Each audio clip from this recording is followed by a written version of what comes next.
Hello, guys. Glad you can join us tonight. We're going to be talking about a very difficult subject, Uvalde, Texas, and the tragedy that happened there at Robb Elementary. As a 20-year veteran of law enforcement, I'm currently retired. That I'm proud of my career. I'm proud of everything I've done in my career, and but there are times that you have to look back and look at the profession and see what's going on in our current world and call it like it is. Um, what happened in uh, Texas is an absolute, just breaks my heart of the tragedy that occurred and the situation. And tonight's program is going to be talking about some of the law enforcement training, why some of the issues arose, and how these things have to be addressed and how they have to be fixed. And, you know, there's just, it's just a tragedy all the way around. And we're going to try to let you know what law enforcement looks at, how we look at this, and I'm not here to make any excuses for law enforcement. It was an absolute failure of how law enforcement responded and what they did that day.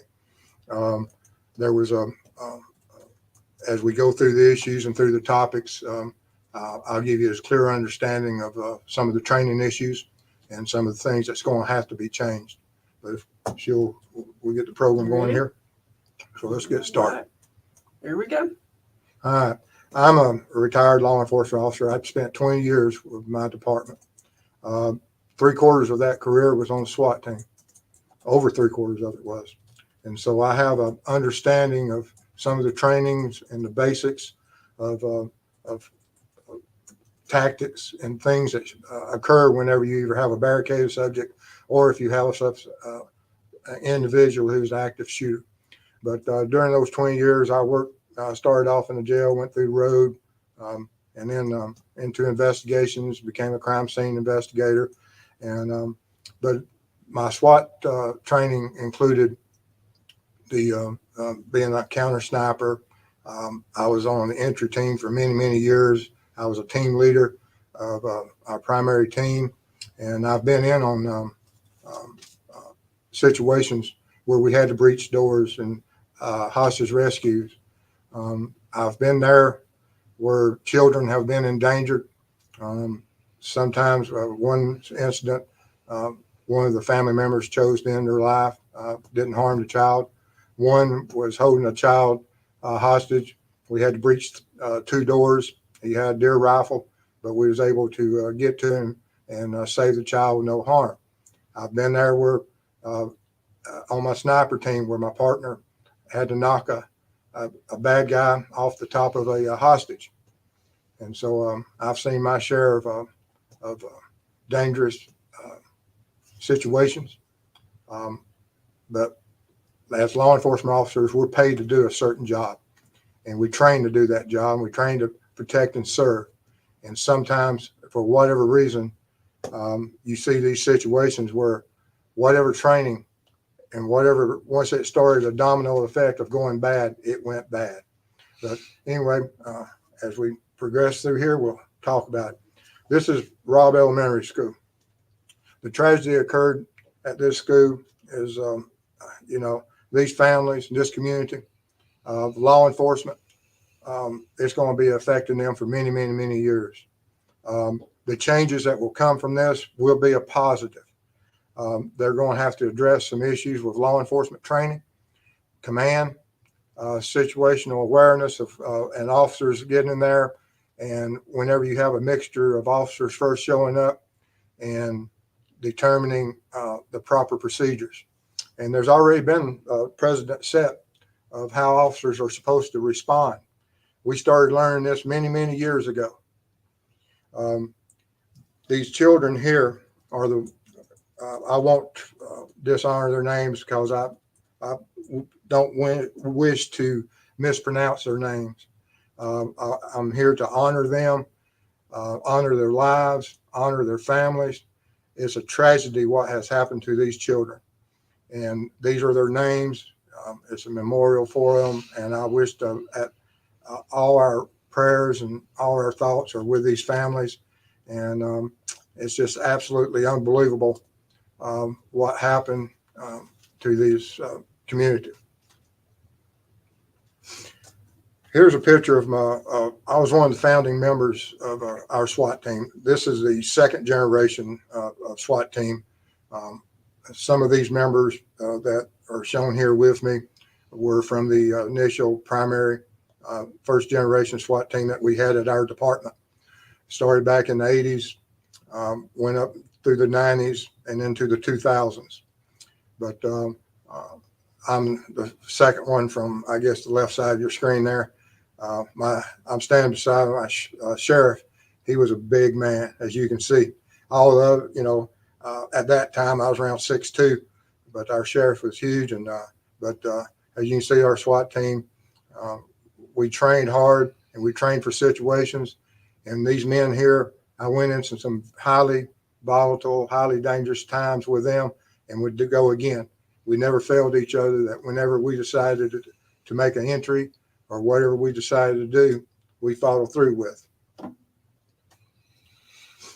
This is just a couple of certificates about some of my training from counter sniper to a SWAT team, a couple of commendations that we, as a team and as individuals, that we received. And Columbine is where the doctrines started changing about how we looked at active shooters in schools. Columbine, prior to that, everyone was trained to contain the shooter. Well, Columbine, they contained the shooters. Entry started being made, and not as timely as it should have been.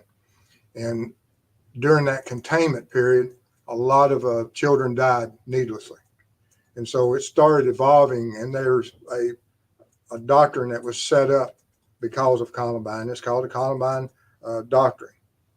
And so once and forever, the Columbine Doctrine will be out there, and it will be beat into these officers' brains of what you should do and how you should do. And it's absolutely true. There's nothing wrong with what we learned from Columbine. It's just how we choose to continue and train these officers that you don't have a choice. And sadly, Robb Elementary, there was failures. Sandy Hook was another situation where officers responded in a timely manner. Fortunately, the officers went in, and this killer, after sadly killing 26 victims, he decided to shoot himself as law enforcement arrived and as prior to contact. But officers did make entry into, and but once again, our schools and what happens, and these officers, they responded. They started making entry. They didn't wait, and that's the Columbine Doctrine of what we have to do as a law enforcement force, that if we're going to protect and serve our community, we have to protect the most vulnerable to start with. And here's the Columbine Doctrine. And it simply is a very, in these 6 words, it means everything in the world. You have to stop the killing to stop the dying. And there's only one way to stop the killing. You have to go in there, that once, you arrive at an active shooter, that you have to make contact with him as soon as possible and change his mindset. There's more to just that with an active shooter, that if he's in a killing field and he's hunting these innocent victims, these children unarmed, at his mercy, that you have to change his mindset, that he no longer has a free reign of being able to run around and just kill at will. You have to make him put that survival instinct into him, put the fear into him that he's about to die, make him become hunted. And that's what this doctrine's about, that you have to go out and hunt this killer, and you have to engage that killer. The gunfire will lead the other officers to you. And as the gunfire continues to lead other officers to you, it will be a continuous chain until you can stop the killing and stop the dying. When this killer approached this school, there were several things that started happening and started going um, uh, towards the bad end. Um, when the officers first arrived, which they arrived prior to him, from some of the reports, there were some officers that drove past. One of the resource officers actually drove past him going towards another unidentified suspect that he thought was the shooter. He missed the active shooter who was hiding in the parking lot. And it's been reported, and if it's true, there was two other officers. One of them was armed with AR-15 that at some point prior to him entering in, they saw him. They chose not to engage. And I can tell you one of the reasons why they're told, or why they may have chose this. I don't agree with why they chose not to engage, but it's drilled into law enforcement training that every time you fire your service weapons, that you're responsible for wherever that bullet goes forever. And so if it goes down range and you have collateral damage, you're responsible for that. Is that the part that caused these officers to not engage? Possible. But there's also, you have to understand that the training is that you have to measure and weigh that if you don't take the shot, or if you do take the shot and you have a pass through, or you miss and you hit someone standing by or downrange 100 yards, or a pass through, that if you injure or possibly kill, you've killed that person. And in this case, these officers chose not to, probably due to that training and that fear of harming someone. But they didn't weigh in the thing that if they didn't stop him, what would happen when he entered into a room or into a school that has potential of hundreds of victims. And so for every round they didn't fire, there's a name attached to that also. And so they'll have to live with that. And training measures will be taken, and law enforcement will adapt, and they will address those issues. And it's just sad that it takes a situation such as this to make law enforcement realize that we have to drill in that, it's not always the best policy to play it safe. We're paid to be professionals. We're paid to do our job, and at all cost. And, I hate that these officers passed up this first chance to shoot and first chance to engage and change his mindset, that not let him get near that doorway, or when his back's turned to him going in that doorway. I don't know at what position they were. That's a big parking lot. I don't know exactly how much, they were able to see him, spot him during this encounter. But 11:33 and 32 seconds, the suspect made entry and gets in there and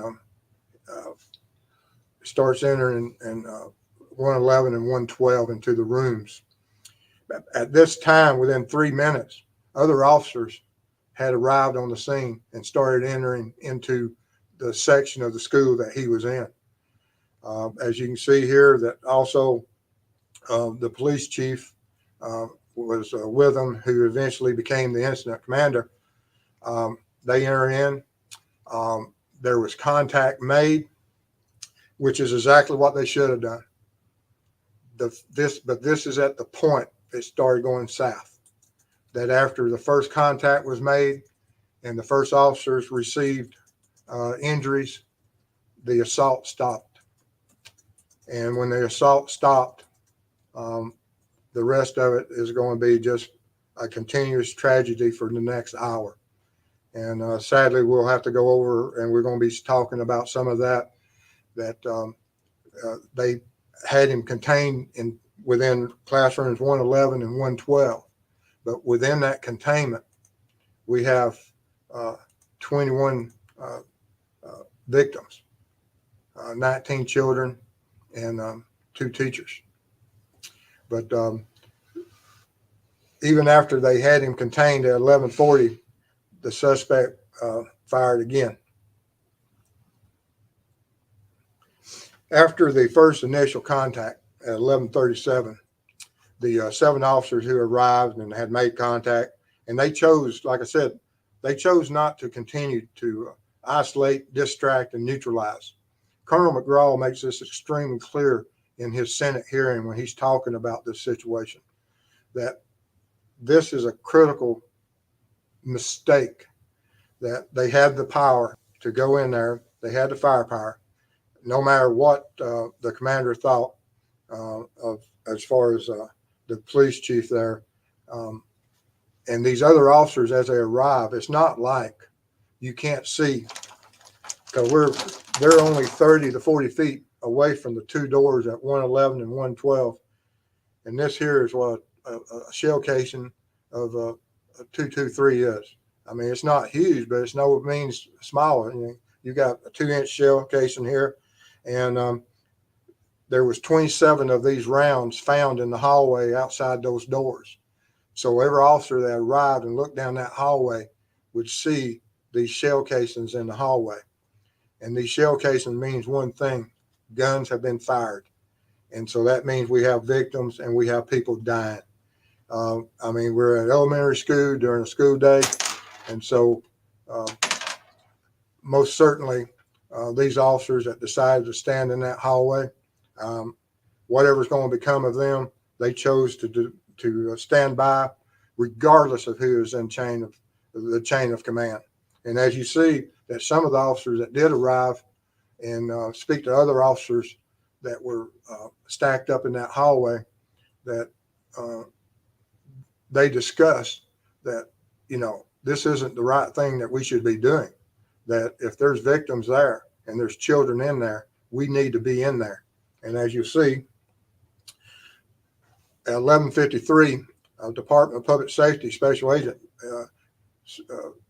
talks to another officer, and it's on his camera that the special agent responds, when they finds out there's kids inside, he says, if there is, they just need to go in. There's no truer words that could be said. This officer understood that something bad was going wrong, and whatever the chain of command, whoever's in charge, wasn't making critical decisions that would going to be able to save these children's lives. These officers standing 30 to 40 feet away from them, people can say, well, they were in fear of their lives. They were in no bigger fear than what those children were, and those 2 teachers in that room are the ones that were still alive. That's where the biggest fear was, is those unarmed children who are on the phone making calls, trying to get help. And the help is only 30, 40 feet away. And these officers failed to go in there.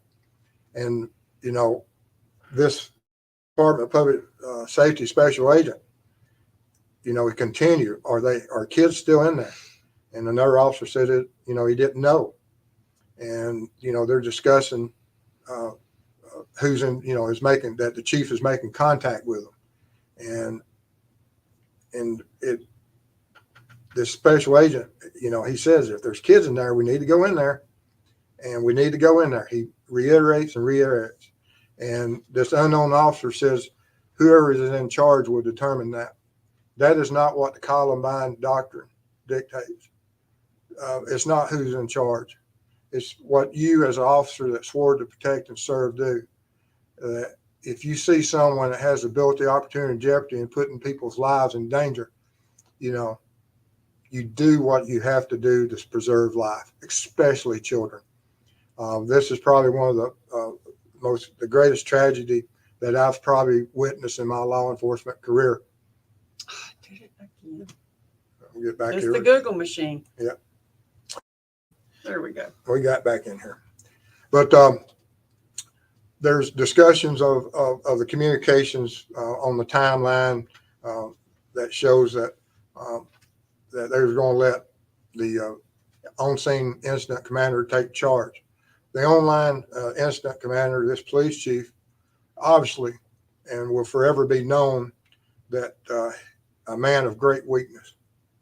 And when you give a man of great weakness unlimited power, that these officers, there was more than enough officers that they could have done. But you can see what happens when you have a man that is indecisive, made the wrong decision,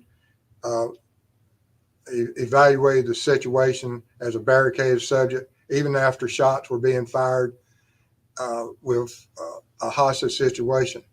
The guy in the room shooting is an active shooter. You don't get a choice of being an active shooter going to barricade, being an active shooter going back to barricade.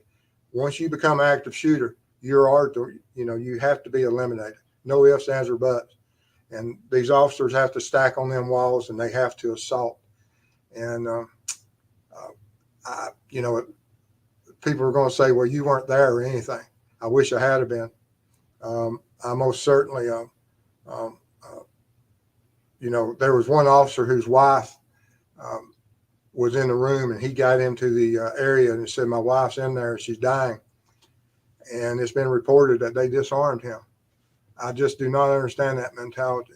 I never worked with an officer on SWAT that if he told me that his wife was in there or his children was in there dying, that, we have a highly motivated situation that we're going to go in and we're going to take care of some stuff. But it's just one of those situations. It's just that these officers were in a state of confusion.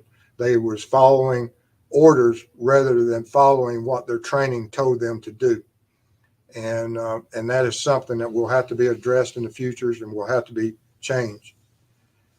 This one Department of Public Safety officer, after he discovered that they were just going to be standing around, he made a decision that he's going to go clear out other children from other classrooms.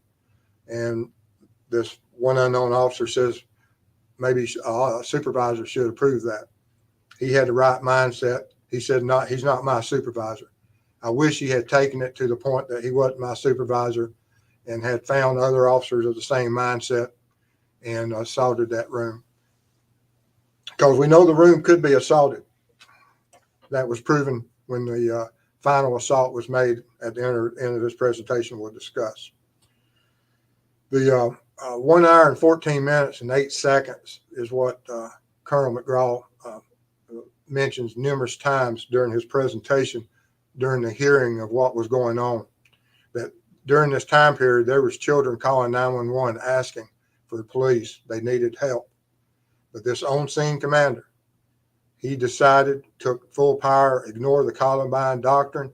He called for radios, shields, rifles, SWAT, and keys, all which did nothing to save these children's lives. And at 11:37, from that moment on, is just a travesty and a tragedy that will be forever. This community will have to bear.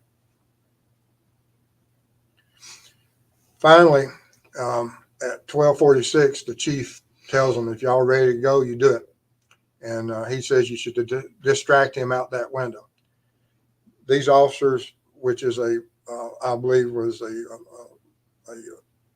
trained unit that knew tactics, probably a little bit better than what the regular road patrol would, but that still plays no part in it. But they did make enter in, were able to get into the room and breach and terminate the gunfire and the shooter, as they should have done, as these officers, most certainly should have done in the first 5 to 10 minutes. And this is my opinion, but I've seen,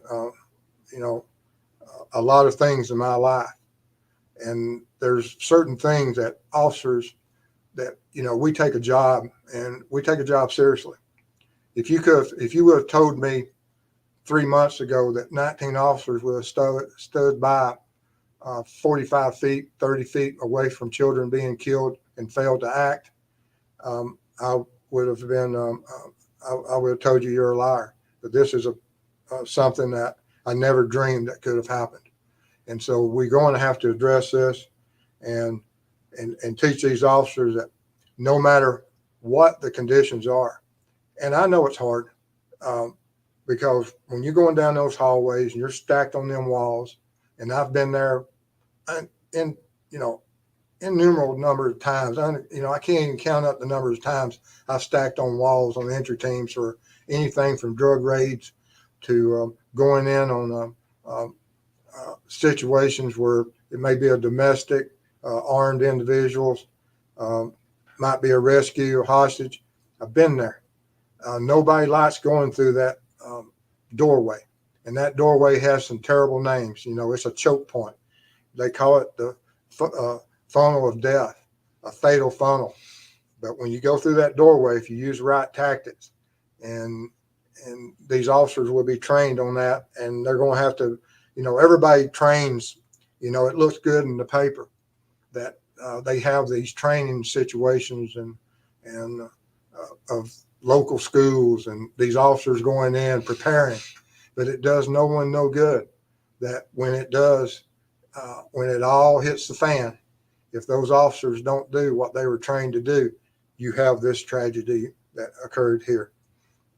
And it's something that has to be addressed, and hopefully we will address it.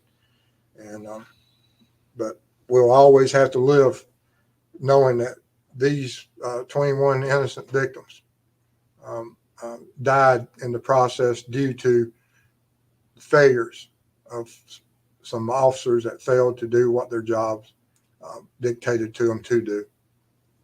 And the evaluations and the recommendations that will come out of it, Colonel Steve McGraw, Texas Department of Public Safety, when he was talking to his panel of this being for the Senate hearing, he said it was abject failure.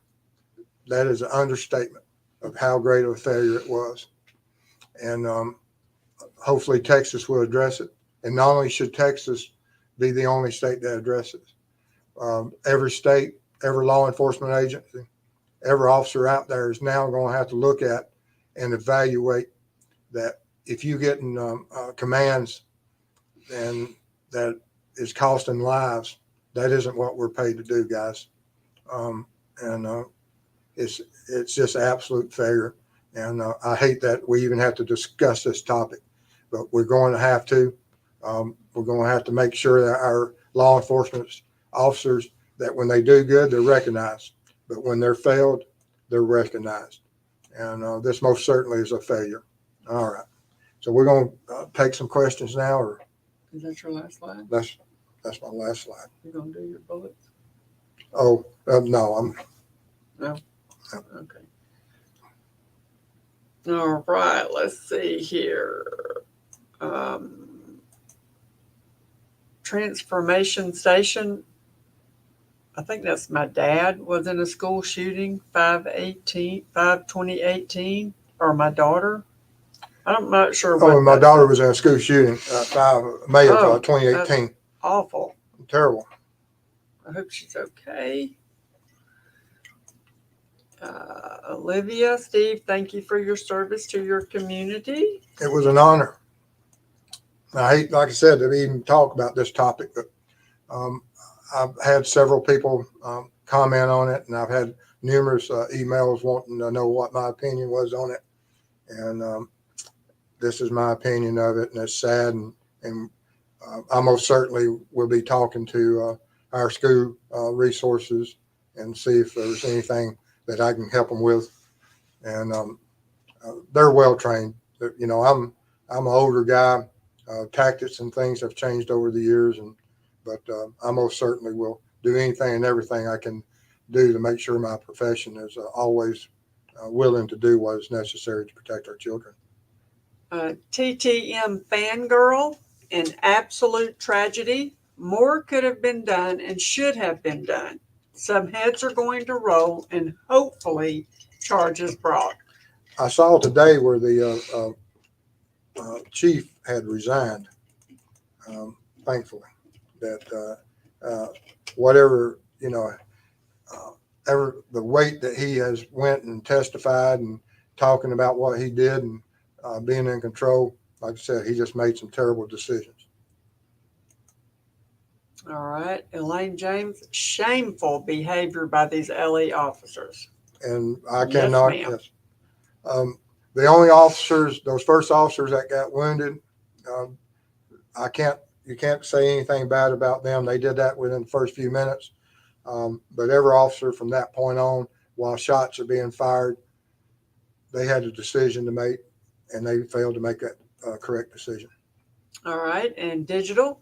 Did everyone hear about the Border Patrol officer who came to the school and went in and got his wife, for sure, and maybe his daughter out? Yes, I think he was one of the ones that was initially credited with killing the shooter, which I don't know. I don't know if they've identified. That'll come out eventually, the full story of that. But yes, I had seen and heard that. And Allie, this is heartbreaking. Yes, Absolutely. it is. TTM fangirl, these kids needed just one hero, not soldiers to command. Exactly right. You're right. You stack up, and like I said, law enforcement's trained to go to the gunfire. You don't need to communicate. You don't need to say anything. You keep the bad guy, the active shooter, engaged, and at some point he's going to run out of ammo. He's going to have to change magazines, and that's when the everything will the tables will turn. Sweet Caroline, do you think any of those officers will face charges? They most certainly will face civil suits, and the school will too. I believe there were certain malfunctions that happened in the school. Although I'm not going to blame the school at all, because schools, of course, we're in this environment now where we do have the mindset of some of these sick individuals that go out and decide to kill children. But the officers arriving that are trained to handle these situations, they should act. It's in their training. Just act. Olivia, I hope he's charged, tried, and fired. Like I said, I think he resigned today. I saw an article, or he resigned yesterday. I saw an article of where he's no longer the chief. Rightly so. Rightly so. All right. And support with Steffa. We teach our children to call 911 as soon as they can use a phone. The children did their part. We failed them. Amen. Yes, the children were absolutely. They didn't have any vests. They didn't have any guns, and the ones that did have those were absolute failures. And I don't have a problem with it. If they call me, talk to me, I tell them absolute failure. I don't care. And digital, and one little girl wiped blood on herself and acted dead. Absolutely unbelievable of the maturity of that little girl and what she'll have to live through with the rest of her life. And God bless her soul that, she was able to understand, see that. And it's just a tragedy and heartbreaking. Transformation Station, like you said, they should have reacted as if it were their own, because they were 19 officers, 19 children death. Wow. Yes, that's right. They should have ended it, like I said, once, after Columbine, there was a certain training period where they said, okay, first 3 officers get on the scene, team up, go to the shooting. And that's evolved over the years of getting down that you just go to the shooting, continuously put him in change his mindset that he's no longer a hunter, but he's being hunted. And that's what they should have done, and they failed to do so. Allie, man, those police officers are never, ever going to lose that grief from being indecisive. You are correct. And I can't, I don't have the words to describe of how much lack of respect I have for them. I just do not possess the words. And because I said, if it was my child in that school, it's not right to have to make parents become criminal to protect their children. The parents were fighting or trying to get into the schools, and most certainly even the officer that went in there, whose wife was shot and dying. From one report, they said they disarmed him and escorted him from the school. It's just not right having to make officers who are willing to go in there at all costs and save loved ones, and parents to save loved ones, that you make them into criminals. When you have the manpower, and if you're doing your job, they wouldn't have to put themselves in that position.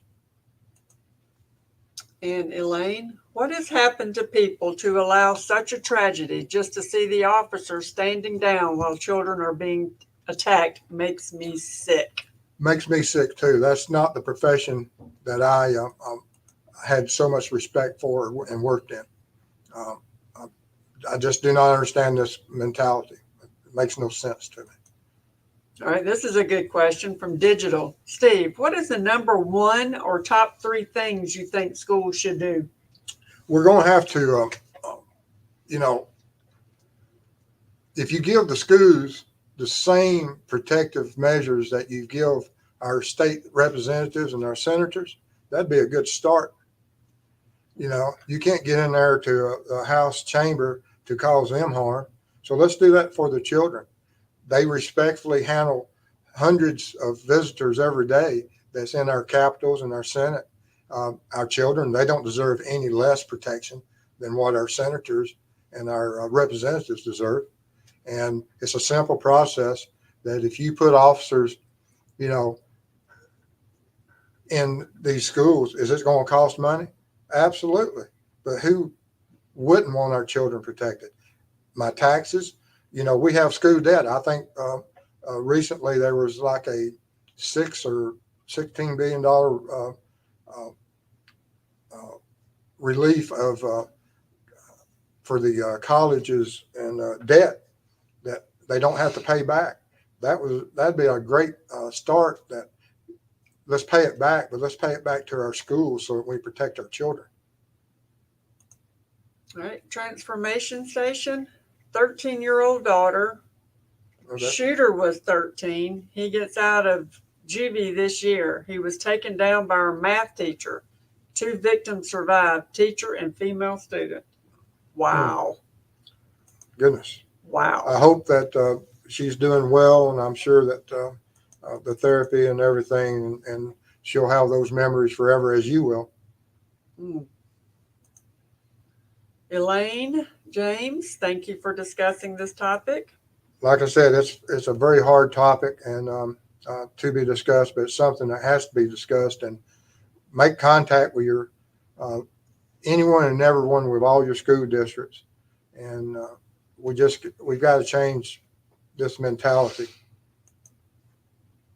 All right, Steve, those cowards should be tried and convicted of dereliction of duty, treason, and given the death sentence if found guilty. Set a precedent and confirm it once and for all. Your thoughts? Well, most certainly they should be tried and convicted of dereliction of duty. I can't argue the point. And most certainly, I'm sure that some of these officers are going to get their just serving of public humiliation and all of that. And I don't know what the ultimate that they should pay, but they most certainly should be held accountable to the highest extreme of what our courts currently allow. And if there is some criminal actions that can be done, you'll not hear one peep out of me if they charge any and all with cowardice or whatever dereliction of duty. I can't argue any of that. Transformation station, no police had arrived. I cannot imagine the loss in Texas. A horror. Oh, that's on where, yes. And terrible. All right, support with Steffa. USA schools need to learn to protect children like Florida protects their children. We should watch Grady Judd video that shows how they handle things in Florida. Oh, yes. And I like that's one thing I can say about Grady Judd. I absolutely agree with him that once you're an active shooter, you're always an active shooter. You don't get to negotiate back to being a barricaded subject. That you have to stop the dying, and that's only by stopping the killing. All right, transformation station, no instincts for the right actions, like the police didn't connect with the victims. And yep, like I said, it's unaccountable. I mean, I just don't understand what their mentality was. Digital, did the chief resign from the police department or just from the school board? I saw the headlines. I haven't read the article, but I will. And for my satisfaction, find out. And hopefully he'll have a hard road to carry, because I think he may have testified before some Senate hearings and stuff. And most certainly if he lied at any part of that, he'll be held accountable for that. And civilly, he's going to be held accountable for a lot. Oh, yeah. Transformation station. Our teacher threw a sports ball at the shooter, threw him off balance, and tackled him. I wish these guys had a sports ball. Yeah. Anyone, most certainly the law enforcement, after the first assault, failed from that point on. All right. Transformation. The kid shot his grandma first. There was a call to LE about that. Yes. And then Steffa said, at Transformation, the grandma ran to the neighbor's house for help, but he was already at the school. Yes, I think it was less than a half a mile from where Grandma's house to the school was. Okay. All right.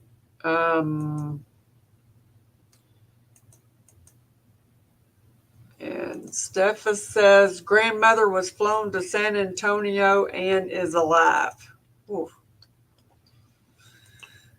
Transformation. We have officers and dogs in our schools now. Better doors, better locks, better training. That's absolutely what has to be done. I mean, there's no ifs, ands, or buts. You have to put officers in every building that are properly trained, properly armed, and make sure that, that we don't have soft targets. And of course, that's something that will be looked at through all the reviews, and there'll be certain reform done at some of the schools, rightly so, to make these schools less of a soft target, make them a little bit harder. All right, Nikki Moore, let's put veterans at the doors and see what happens. Absolutely. The veterans that were there that day, that was out in the street, were better served. You could have went out in the street and found any number of veterans out there that would have gladly went in and done what was necessary. If they, that's a better plan than what this chief of police made that day. All right, my comment shifted again. Hold on. Y'all forgive me if I miss anybody, because these things are shifting every time somebody types in there on me. All right, Sierra Gerald, this is such a tragedy. It should never be happening. What has changed in the last 20 years? Obviously, from Columbine to now, nothing. But our officers are better armed. When I first started in law enforcement, most people in law enforcement, nobody wore a vest. Now I don't know if you can hardly even find an officer that doesn't have some type of ballistic vest on. And back then, only certain officers carried rifles. Now it's common that a lot of the duty shotguns have been replaced with rifles, with AR platforms out there. And but they're better trained now. But regardless if they're better trained, if you don't put that training into effect, it doesn't serve any purpose. From Transformation Station, I heard there was a $10 million donor to tear down and rebuild a school. That's a blessing. From a local grocery chain? I believe that's what normally happens now during all these tragedies. I sure hope so. Let's see here. Digital, love Grady Judd. Absolutely. He's outspoken. He is most certainly a man to be reckoned with, and his officers, I'm sure, are highly trained and highly motivated, because when you have good leadership and you have confidence in that leadership, you'll go to any ends to whatever that man decides, you'll do for him. No ifs, ands, or buts about it. All right. Indian paintbrush question. With rise in mass shootings and religious centers being targeted, I don't feel safe going to church. What can I do to protect myself in a shooting?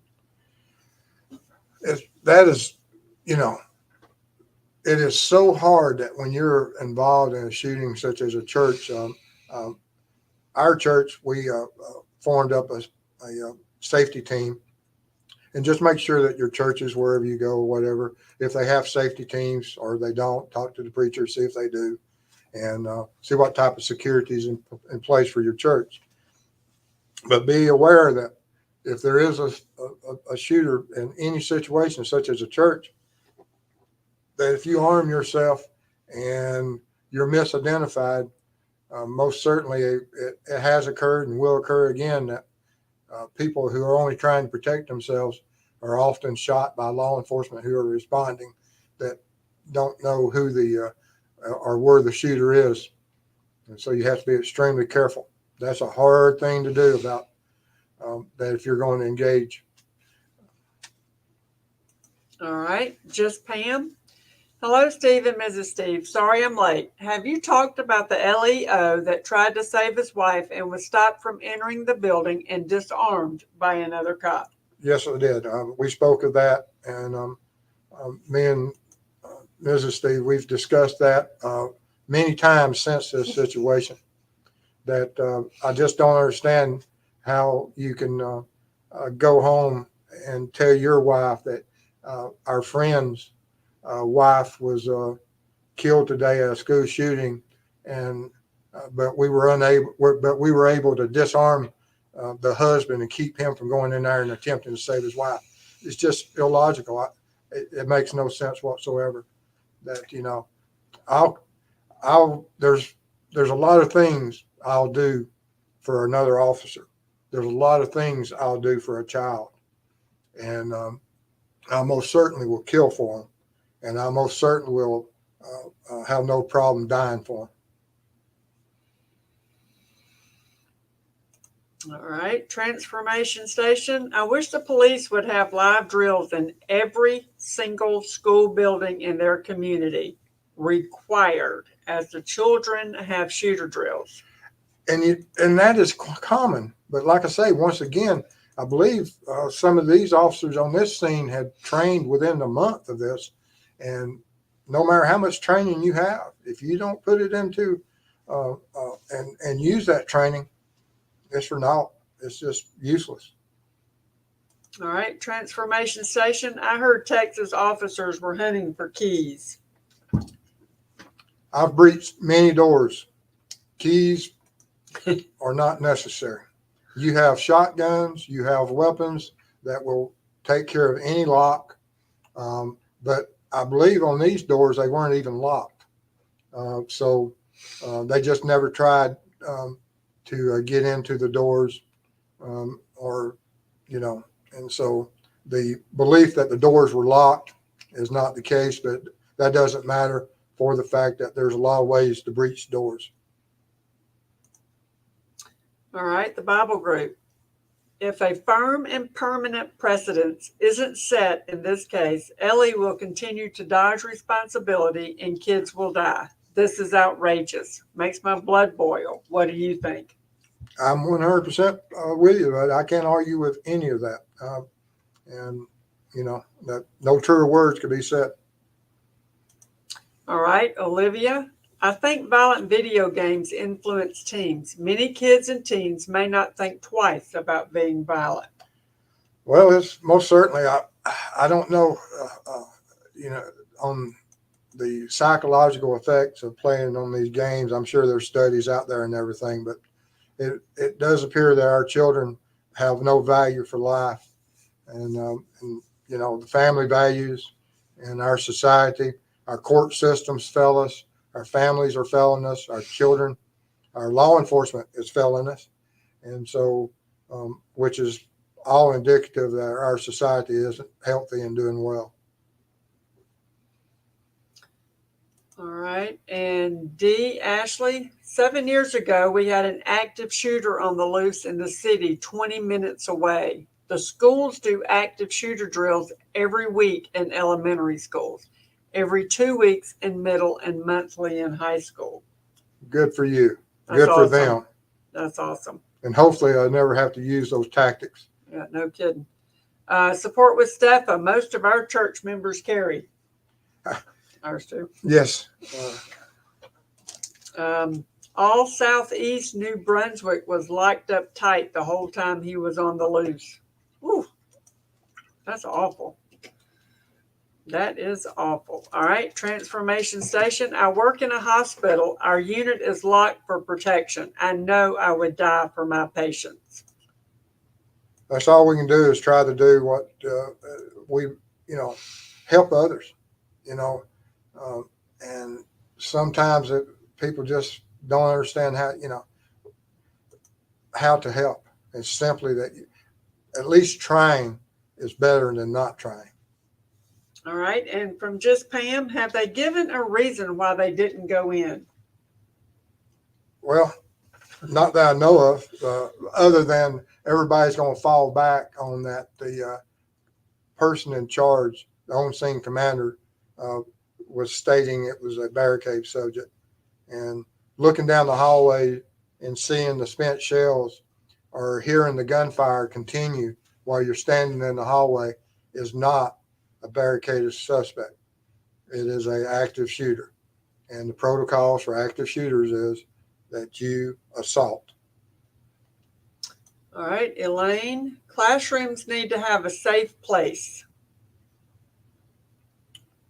Yes, I believe on this certain classrooms that the doors could only be unlocked from the outside, and that at least one of the doors had been reported as being unable and was malfunctioning. So that was a failure on the school's part. All right, Indian paintbrush. I was wondering more about what cans should do. Like, is it better to sit near the back of the room, near an exit? Should I run out or hide? In pews, I feel like a sitting duck with kids. Like I said, check with your church leadership, see what they've done and having to protect you. And if it's not, whereas you can enjoy and get some benefit from your visitations, you may have to find another church. All right, let's see here. At digital, will the butt of a police weapon break a school window? Sarcastic, but please stop with the excuses. Oh, no. Yeah. If the butt won't, the bullet will. There you go. Perfect. Oh, Lordy. Transformation, teachers who carry. I sort of support this. Yeah, I don't have a problem, if they receive the proper training and everything. And, but,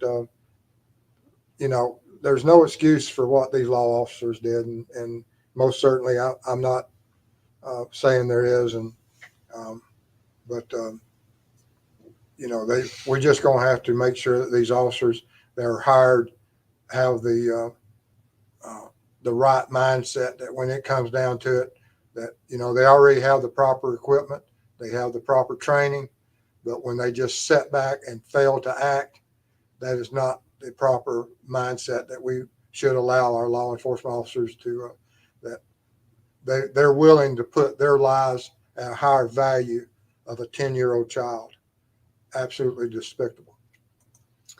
All right. Peace, not silenced. If one of my kids had been there, or had I been there in general, I'd be in jail because I would have went in one way or another.